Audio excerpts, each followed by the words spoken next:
Good morning, students. Welcome to Amrit Senior Secondary School, Class 10th, Mathematics, Chapter number 3, Pair of Linear Equations in Two Variable. आज हम उसका कर रहे हैं part number 8. उसमें बच्चे हम एक्सरसाइज 3.5 को कंटिन्यू कर रहे हैं. पिछली वीडियो में हमने इस एक्सरसाइज के स्टेटमेंट सम करने शुरू किए थे. आज हम सम नंबर 4 का 4th पार्ट कर रहे हैं, जिसकी स्टेटमेंट क्या है. Places A and B are 100 kilometer apart on a highway. One car starts from A and another from B at the same time if the car travels in the same direction at different speeds. यहाँ ये चीज़ें कुछ ध्यान देने वाली हैं. Same direction at different speeds, they meet in 5 hours. If they travel toward each other, they meet in 1 hour.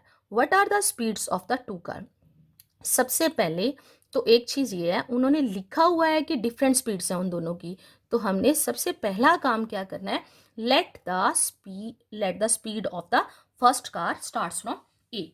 उस car की स्पीड हमने लेट कर ली है जो ए से स्टार्ट हो रही है, उसकी क्या हमने लेट कर ली speed x kilometre per hour. उसके बाद बचे हमने let the speed of the second car starts from B, जो बी से स्टार्ट हो रही है उसकी स्पीड मैंने क्या ले ली y किलोमीटर पर आवर. अब एक मैं लाइन की हेल्प से आपको ये सम की स्टेटमेंट बता रही हूँ. इसमें स्टेटमेंट में बोला क्या गया है कि ये एक हाईवे है, हाईवे पे कोई पॉइंट यहाँ ए है और दूसरा बी है, और ए और बी पॉइंट का जो आपस में डिफरेंस है वो कितने किलोमीटर का है, 100 किलोमीटर का है.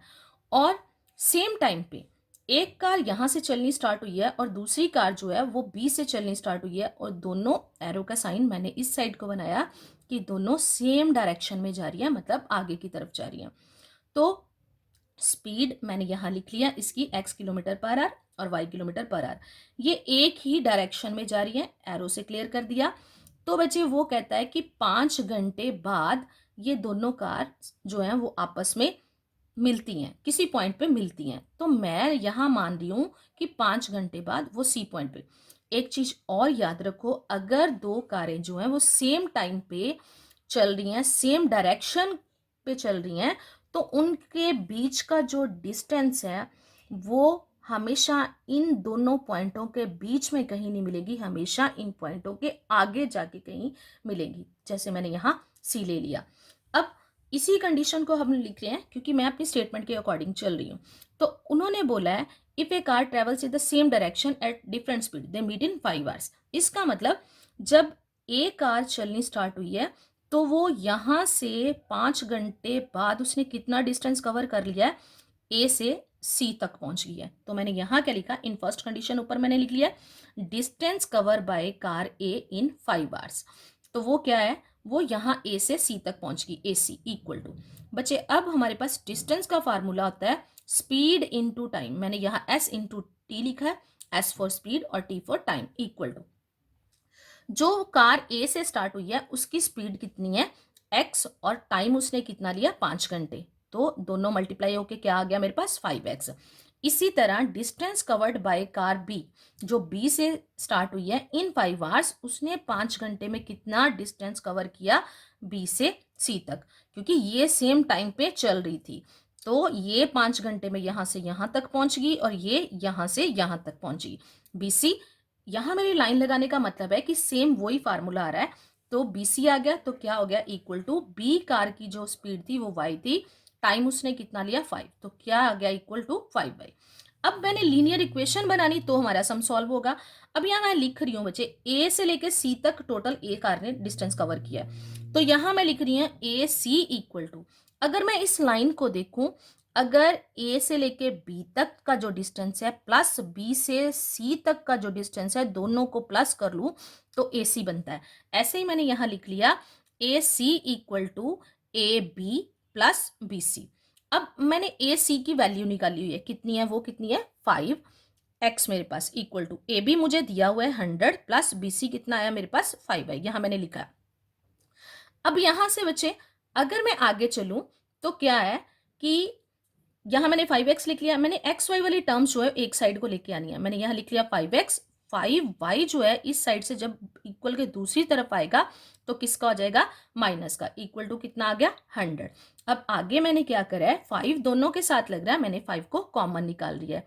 5 कॉमन निकल आया, अंदर ब्रैकेट में क्या रह गया, x minus Y equal to 100। अब आगे बचे x माइनस वाई 100, ये 5 मल्टीप्लाई हो रहा था, नीचे क्या हो गया, 5 इधर आके नीचे लग गया और डिवाइड हो गया, और कटिंग करके कितना आ गया 100, और 5 की कटिंग करके कितना आ गया 20। और इक्वेशन क्या बनी मेरे पास, x minus Y equal to 20 first equation बन गई। अब इसको मैंने छोड़ दिया। अब नेक्स्ट सेकेंड कंडीशन पे आते हैं। अब सेकेंड कंडीशन पे उन्होंने क्या बोला है, if they travel towards each other. अब वो एक दूसरे की तरफ चल रही है, मतलब ये कार इस साइड को जा रही है, और अब मैंने एरो का साइन चेंज कर लिया कि जो बी से कार चल रही है वो ये एक दूसरे की तरफ आ रही हैं। डायरेक्शन उन्होंने बोला है ट्रेवल्स टुवर्ड ईच अदर, एक दूसरे की तरफ आ रही हैं। दे मीट इन 1 आवर, तो मतलब वो 1 घंटे बाद आपस में मिलती हैं। मैं यहाँ मान लेती हैं कि वो डी पॉइंट पे आपस में मिल रही हैं, 1 घंटे बाद डी पॉइंट पे आपस में मिल जाती हैं। तो इस कंडीशन को अब हम कैसे लिखेंगे, distance covered by, in second condition मैंने लिख लिया distance covered by car A in 1 hour, 1 घंटे में उस कार ने कितना डिस्टेंस कवर किया, ए से लेके डी तक। तो ए से लेके डी तक फार्मूला मेरा वही S into T, speed time लिया उसने 1 और स्पीड कितनी है उसकी एक्स। तो यहाँ आ गया x, 1 और x को मल्टीप्लाई करके x। सेम ऐसे ही b के लिए लिख लिया मैंने, बी डी, वो b से लेके d तक पहुंची है, तो B D equal to 1 into Y equal to Y. अब इस कंडीशन को कैसे लिखेंगे, अब मेरे पास सिर्फ यहाँ से लेके यहाँ तक है। अब अगर मैं a में d और d प्लस b करूँ या b प्लस d करूँ, तो किसके इक्वल होता है, पूरी लाइन की लेंथ, मतलब a से लेके d तक प्लस d से लेके b तक किसके इक्वल आ गया, ए बी।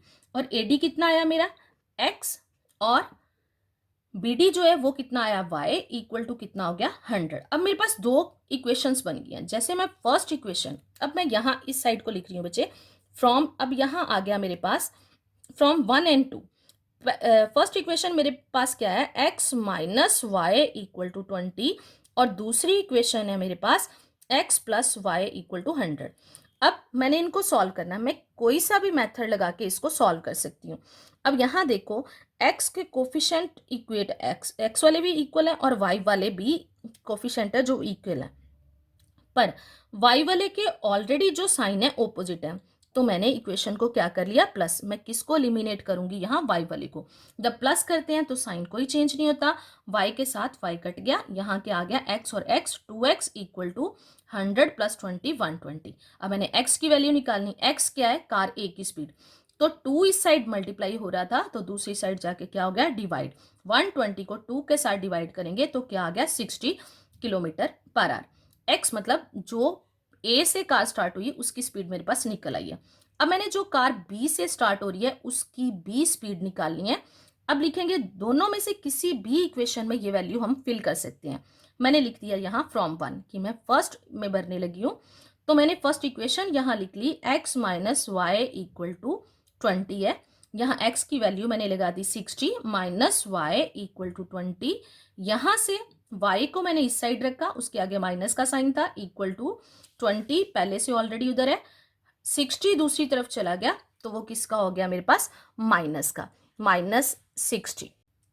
तो बच्चे मेरे पास यहाँ क्या आ गया, minus Y equal to 20 minus 60, 60 में से 20 को माइनस करेंगे तो क्या बन जाएगा, -40। Minus Y equal to -40, minus और माइनस का साइन कट गया, तो ये किसके इक्वल आ गया मेरे पास, y equal to 40 kilometre per hour. तो जो A से कार स्टार्ट हो रही है उसकी स्पीड आ गई 60 किलोमीटर पर आवर, और जो B से कार स्टार्ट हो रही है उसकी स्पीड कितनी आ गई, 40 किलोमीटर पर आवर। नेक्स्ट बच्चे जैसे अगले सम की स्टेटमेंट देखो क्या है, ये लास्ट सम है इस एक्सरसाइज का। The area of a rectangle gate reduced by 9 square units if its length is reduced by 5 units and breadth is increased by 3 unit. If we increase the length by 3 units and the breadth by 2 units, the area increases by 67 square unit. Find the dimensions of the rectangle. सबसे पहले देखो वो किसी rectangle के area की बात कर रहा है, और लास्ट में उसने क्या बोला है कि फाइंड द डायमेंशंस। डायमेंशंस मतलब उसकी रेक्टेंगल की लेंथ और ब्रेड्थ। लेंथ और ब्रेड्थ को ही उसकी डायमेंशंस बोलते हैं, उसकी साइड्स को, उसकी विमाओं को। रेक्टेंगल की लेंथ और ब्रेड्थ होती है, जैसे ये पेज, कोई भी आपकी कॉपी का पेज हो, वो एक रेक्टेंगल की एग्जांपल है, उसकी सिर्फ लेंथ और ब्रेड्थ होती है। तो हमने वो निकालनी, इसलिए हमने लेट क्या कर लिया, the length of the rectangle equal to x और breadth of the rectangle equal to y. Next उसके बाद बचे रेक्टेंगल के एरिया का फॉर्मूला क्या होता है। रेक्टेंगल के एरिया का फॉर्मूला होता है area of the rectangle equal to L into B equal to क्या आ गया, एक्स इंटू वाई। क्योंकि लेंथ मतलब एल, एल कितना मैंने लिया है एक्स और बी कितना लिया मैंने वाई, तो दोनों को मल्टीप्लाई करके क्या आ गया मेरे पास एक्स वाई। अब अपनी स्टेटमेंट के अकॉर्डिंग चलते हैं। The area of the rectangle get reduce by 9 square unit. वो कहता है कि किसी रेक्टेंगल का जो एरिया है वो 9 स्क्वायर यूनिट रिड्यूस मतलब कम हो जाता है if its length is reduce by 5 unit. अगर उसकी लेंथ को पहले से 5 यूनिट रिड्यूस मतलब कम कर दिया जाए, and breadth is increased by 3 unit, और उसकी ब्रेड्थ को जो 3 यूनिट इंक्रीज कर दिया जाए। रिड्यूस मतलब कम होना, माइनस होना, इंक्रीज मतलब बढ़ना, प्लस होना। अब यहाँ तक मेरी फर्स्ट कंडीशन आ रही है, यहाँ से लेके यहाँ तक, तो पहले मैं उसके अकॉर्डिंग स्टेटमेंट बनाती हूँ। अब मैंने जब x उसकी लेंथ ली थी, ब्रेड्थ उसकी y ली थी, तो मेरे पास एरिया आया था एक्स वाई। अब देखो बच्चे, वो कहता है कि अगर लेंथ को 5 यूनिट रिड्यूस कर दिया, रिड्यूस मतलब पहले x थी उसमें से मैंने 5 माइनस कर दिया, रिड्यूस कम हो गई, और ब्रेड्थ पहले y थी उसको इंक्रीज कर दिया, इंक्रीज मतलब प्लस कर दिया, y प्लस 3 हो गई, तो एरिया, पहले एरिया कितना था एक्स वाई, और अगर मैं ऐसी कंडीशन ले लूंगी तो उस एरिया से पहले से 9 यूनिट कम हो जाएगा, मतलब मैंने उसे 9 माइनस कर दिया। ये मेरी बन गई फर्स्ट कंडीशन। अब इसके अकॉर्डिंग मैंने लीनियर इक्वेशन ड्राइव करनी है। अब मल्टीप्लाई करेंगे, x को y के साथ किया एक्स वाई, एक्स को 3 के साथ किया 3x, 5 को y के साथ माइनस वाई बाई 5 और 3 को करा तो -15, और दूसरी साइड क्या है मेरे पास एक्स वाई माइनस 9। अब x y plus 3x minus 5y, और एक्स वाई को मैं इस साइड ले गई तो वो किसका हो गया, माइनस का, इक्वल टू 9 पहले से -9 इधर सा, और 15 दूसरी साइड जाके प्लस का हो गया, और प्लस माइनस माइनस, और 15 में से 9 माइनस कर दिए 6, और इस साइड ये एक्स वाई माइनस का था, ये प्लस का, ये दोनों कट गए, मेरे पास बचा क्या 3x minus 5y। First condition आ गई। अब बच्चे सेकेंड कंडीशन के अकॉर्डिंग यहाँ से हम लाइन पढ़ते हैं, वहां क्या आ गया मेरे पास, if we increase the length by 3 unit. अब वो क्या बोल रहा है कि लेंथ को 3 यूनिट इंक्रीज कर दिया जाए, and breadth increase the length by 3 unit and breadth by 2 unit, दोनों को इंक्रीज करना है, तो एरिया जो है वो कितना हो जाता है, पहले से increase 67 square unit. Find the dimensions of the rectangle. अब अगर मैं उस कंडीशन के अकॉर्डिंग चलूंगी तो पहले एक्स थी, इंक्रीज कर दी 3 यूनिट, उसकी जो लेंथ है मैंने इंक्रीज कर दी 3 यूनिट, और ब्रेड्थ को 2 यूनिट इंक्रीज कर दिया, दोनों में 2, एक में 3 प्लस कर दिया, एक में 2 प्लस कर दिया। पहले एरिया कितना था एक्स वाई, वो कितना बढ़ गया, अगर इन दोनों की लेंथ और ब्रेड्थ को इतने इतने यूनिट इंक्रीज करते हैं तो पहले के अकॉर्डिंग जो है वो एरिया 67 यूनिट इंक्रीज हो जाता है, तो एरिया में मैंने 67 प्लस कर दिया। फिर से ऊपर जैसे कंडीशन, एक्स वाई मल्टीप्लाई करके 2x 3y 2 3 6, एक्स वाई 67, एक तरफ टर्म कर ली x y plus 2x plus 3y, ये इस साइड जाके माइनस का इक्वल टू 67, और 6 दूसरी साइड जाके माइनस का हो गया, और 67 में से जब हम 6 को माइनस करेंगे तो मेरे पास क्या आ जाएगा 61। इक्वेशन आ गई 2x plus 3y equal to 61। अब मैं बच्चे यहाँ पे आ रही हूँ, मैं अपने सम को सॉल्व कर रही हूँ फ्रॉम 1 and 2। मैंने दोनों इक्वेशंस को लिख लिया है। अब इनमें कोई भी जो वेरिएबल है या कोई भी है कोफिशिएंट आपस में मैच नहीं कर रही, किसी के भी, ना एक्स के ना वाई के। अब मैंने ऊपर वाली इक्वेशन को यहाँ x के साथ 2 लगा, ऊपर वाली इक्वेशन को मैंने 2 के साथ मल्टीप्लाई कर दिया, और नीचे वाली इक्वेशन को मैंने ऊपर वाला नंबर जो है 3 के साथ मल्टीप्लाई कर दिया। तो मल्टीप्लाई करके मेरे पास क्या आ गया 6x माइनस 10y। पूरी इक्वेशन से मल्टीप्लाई करेंगे, 6 इंटू 2 12, ये इक्वेशन चेंज होगी, नंबर इसका इक्वेशन बदली है तो नंबर बदल गया। अब ऐसे ही इसको मल्टीप्लाई कर लेंगे, यहाँ आ गया 6x 9y और यहाँ इसको मल्टीप्लाई करके 186। अब x वाले कोफिशिएंट इक्वल हो गए, एलिमिनेशन मेथड में लगा रही हूँ यहाँ, तो साइन सेम है, साइन सेम हो तो हम इक्वेशंस को क्या करते हैं, माइनस, यहाँ माइनस करेंगे तो माइनस पे साइन चेंज होगी, सबके साइन चेंज होगी। अब 6x प्लस का ये माइनस का दोनों कैंसिल हो गए, 10 भी माइनस का 9 भी माइनस का, minus minus plus 19 minus 19y equal to 183 minus का 12 प्लस का, तो 183 में से 12 को माइनस करेंगे तो क्या आ जाएगा, माइनस 171, माइनस माइनस कट गया, y इक्वल टू 171। 19 इधर मल्टीप्लाई हो रहा था, इस साइड आके डिवाइड हो गया, डिवाइड कर दिया, कटिंग होगी 9 यूनिट आ गया, मतलब उसकी जो ब्रेड्थ है वो मेरे पास कितनी आ गई, 9 यूनिट। अब मैंने लेंथ b निकालनी इसकी, तो लेंथ क्या कैसे निकालेंगे हम, फ्रॉम 1, दोनों में से मैंने पहले भी बताया है, किसी भी इक्वेशन में वैल्यू को भर दो। मैंने फर्स्ट इक्वेशन यहाँ लिख लिया, अब मैं 9 को यहाँ फिल करूंगी वैल्यू y की को, 3x माइनस y की जगह मैंने क्या लिख दिया, 9 इक्वल टू 6, 3x 9 5 सा 45 आ गया इक्वल टू 6। अब 3x 45 दूसरी तरफ चला जाएगा, प्लस का हो जाएगा, 6 प्लस 45 दोनों को प्लस करके कितना आ गया मेरे पास 51। तो x इक्वल टू 3 इस साइड मल्टीप्लाई हो रहा था, इस साइड आके डिवाइड हो गया, कटिंग करके कितना आ गया 17 यूनिट। अब लेंथ जो है x माना था मैंने, x equal to 17 unit, breadth को मैंने y लेट किया था, तो y breadth y equal to 9 unit. अब बच्चे इसी के साथ मैं एक्सरसाइज 3.6 का फर्स्ट पार्ट लेने जा रही हूँ। उसकी स्टेटमेंट क्या है, solve the following pair of linear equations by reducing them to a pair of linear equations. मतलब इन लीनियर ये जो इक्वेशंस है इनको हमने पहले रिड्यूस करना है लीनियर इक्वेशंस में। बच्चे ये आप ध्यान से देखना कि ये लीनियर इक्वेशंस नहीं है।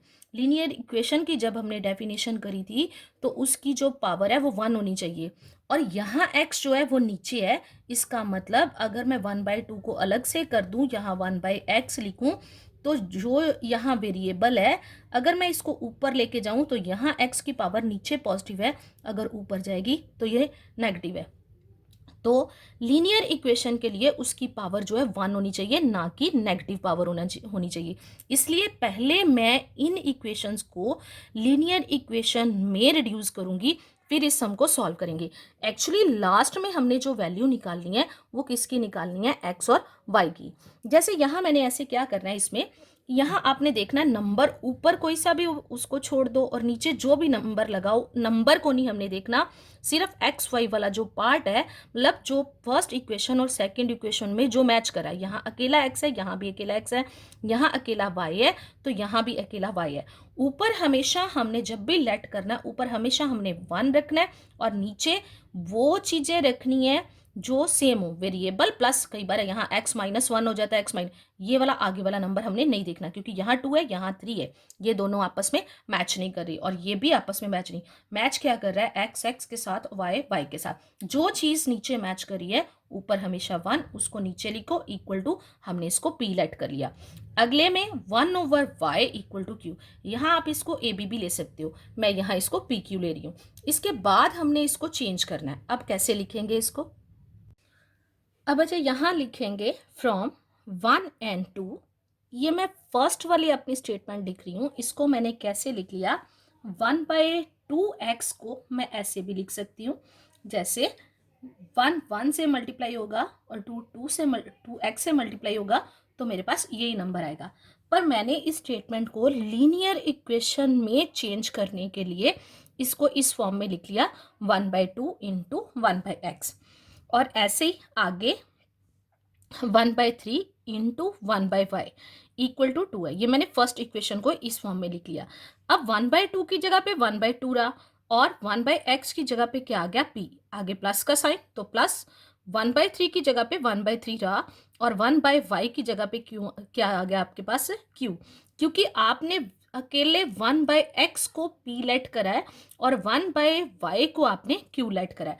अब उनकी जगह पे मैंने b और q लगा दिए, इक्वल टू 2 आ गया। अब ये देखो, मैंने पहले भी जब स्टार्टिंग में हमने ये चैप्टर शुरू करवाया था तो मैंने बोला था कि जो वेरिएबल है वो कोई भी इंग्लिश का अल्फाबेट हो सकता है। अब जब मैंने 1/x को चेंज करा, 1/x जो था वो लीनियर के लिए उसकी पावर 1 नहीं शो हो रही थी, माइनस थी, -1 शो हो रही थी। अब मैंने जब इसको दूसरे में चेंज कर लिया, p में चेंज कर लिया, तो अब p की पावर यहाँ क्या होगी 1। अब इसके लिए ऐसे वाली जो सिंपल इक्वेशंस है आपने वो 3.3 एक्सरसाइज में सॉल्व करी हैं। अब यहाँ नीचे आ रहा है 2, नीचे 3, 2 और 3 का एलसीएम कितना आ गया 6, 3 इधर मल्टीप्लाई हो जाएगा 3 और 2 इस साइड मल्टीप्लाई हो जाएगा 3 इंटू 1 3p और 2 into 1 2q by 6 equal to 2। 6 divide हो रहा है इस साइड, आगे मल्टीप्लाई हो गया 3p plus 2q equal to 12। ये मेरे पास इक्वेशन बन गई। 1 2 मैंने नंबर दिया था, इसको नंबर दे दिया 3। ऐसे ही मैंने अगली equation 1/3x plus 1/2y equal to 13/6 को भी चेंज करने की, इसको भी मैंने इस फॉर्म में लिख लिया। अब 1/x की जगह यहाँ p, 1/y की जगह यहाँ q इक्वल टू 13/6। फिर से इसका एलसीएम लेंगे, 3 और 2 का एलसीएम कितना आ गया मेरे पास 6। और इसको भी मैंने ऐसे ही सॉल्व कर लिया। 2 इस साइड जाके मल्टीप्लाई हो गया, तो यहाँ क्या आ गया मेरे पास 2p और आगे क्या आ गया मेरे पास 3 इस साइड मल्टीप्लाई हो गया, तो क्या आ गया 3q बाय 6। एलसीएम कितना आ गया इसका 6 इक्वल टू 13/6। अब यहाँ देखो, यहाँ इधर भी पूरे का बटा जो है वो 6 है, इस साइड भी 6 है, 6 से 6 जो है वो कट जाएगा, ये दोनों कट गए। अब मेरे पास सिंपल इक्वेशन क्या बच गई 2p plus 3q equal to 13। इसको मैंने नंबर कौन सा दे दिया 4। अब मैं अपने सम को सॉल्व करने लगी हूँ। मेरे पास इक्वेशन एक बन गई ये थर्ड वाली और एक ये बन गई फोर्थ वाली। अब इनको लेके सम हम वैसे ही सॉल्व करेंगे जैसे हमने पहले सम सॉल्व करिए। तो यहाँ मैं लिखूंगी फ्रॉम 3 एंड 4 और इनको भी मैं एलिमिनेशन मेथड से सॉल्व कर रही हूँ। नीचे 2 लगाए, ऊपर वाली इक्वेशन को मैंने 2 से मल्टीप्लाई कर दिया और ऊपर 3 लगाए तो नीचे वाली इक्वेशन को मैंने 3 से मल्टीप्लाई कर दिया। मल्टीप्लाई करने के बाद मेरे पास ये इक्वेशन बन गई। इनको मैंने नंबर दे दिया 5 और 6। अब ये इनके जो फर्स्ट टर्म्स हैं वो इक्वल हो गई, पर सेम साइन है, इसलिए मैं फिफ्थ इक्वेशन में से 6 इक्वेशन को माइनस कर रही हूँ। जब माइनस करेंगे तो साइन चेंज हो गए, 6p से 6p कट गया। तो इन दोनों को सॉल्व करने के बाद 9 से 4 माइनस करें तो क्या आ गया 5q और इधर 39 से 24 को जब माइनस करेंगे -15 माइनस से माइनस कट गया, q इक्वल टू 15/5 कटिंग हो गया, कितना आ गया 3। अब इस वैल्यू को मैं थर्ड इक्वेशन में फिल कर रही हूँ। यहाँ 3p plus 2q equal to 13, q की जगह पे क्या आ गया 3, मल्टीप्लाई करके आ गया 6। यहाँ आगे अगले स्टेप पे 3p 6 प्लस का था, उस साइड जाके माइनस का हो गया। अब 3p equal to 6, p equal to 3 multiply हो रहा था, डिवाइड हो गया, कटिंग होके क्या आ गया 2। एक्चुअली बच्चे अभी मैंने p और q की वैल्यू निकाली, पर सम के अकॉर्डिंग देखें तो मुझे कौन सी वैल्यू निकालनी है, x और y की ही वैल्यू निकालनी है। तो मैंने p को 1/x के इक्वल लेट करा था, यहाँ मैंने लिखा 2 इक्वल टू 1/x, क्योंकि मुझे एक्चुअली जो वेरिएबल स्टेटमेंट में दिए गए थे उनकी वैल्यू निकालनी है। ये तो मैंने रिड्यूस करने के लिए उसको अपनी तरफ से अल्फाबेट लिए थे। अब p equal to 1/x, p की वैल्यू 2, 1/x, x इस साइड जाके मल्टीप्लाई हो जाएगा, इस साइड जाके मल्टीप्लाई करेंगे तो ये 2x बन जाएगा, 2x इक्वल टू 1। फिर से 2 इस साइड आ जाएगा क्योंकि मैंने केवल x की वैल्यू निकालनी है। ऐसे ही q इक्वल टू 1/y, तो जो q की वैल्यू है वो कितनी थी मेरे पास 3, यहाँ मैंने 3 लगा दिया, इक्वल टू 1/y। तो y को उधर ले गए तो y ऊपर चला जाएगा और इस साइड 1 3 ये मल्टीप्लाई हो रहा था, इस साइड आके डिवाइड। अब x की वैल्यू क्या आ गई मेरे पास 1/2 और y की वैल्यू क्या आ गई 1/3। अब बच्चे ये तो थे आपकी 3.6 एक्सरसाइज के सम। अब जैसा मैंने सम करवाया है उसके जैसे ही कुछ सम जो है वो मैं आपको होमवर्क के लिए दूंगी, और जो थोड़े से इसमें थोड़े अलग तरह के सम आएंगे कुछ आगे जाके, डबल 2 बार हमें एलिमिनेशन मेथड लगाना पड़ेगा, वो मैं आपको अपनी अगली वीडियो में बताऊंगी। और ये वाला होमवर्क आपने अपने कॉपीज पे करना है। और ये आज आपका होमवर्क है, ये मैंने 5 पार्ट्स दिए हैं। यहाँ मैंने लिखा है solve the pair of equation. इसका बच्चे पेयर ऑफ इक्वेशंस का मतलब देखो एक्स वाई जो है नीचे आ रहे हैं, इन सम्स को आपने सॉल्व करना है और आपने अपनी फेयर कॉपीज पे करना है, साथ में उनके मैंने आंसर्स दे दिए हुए हैं।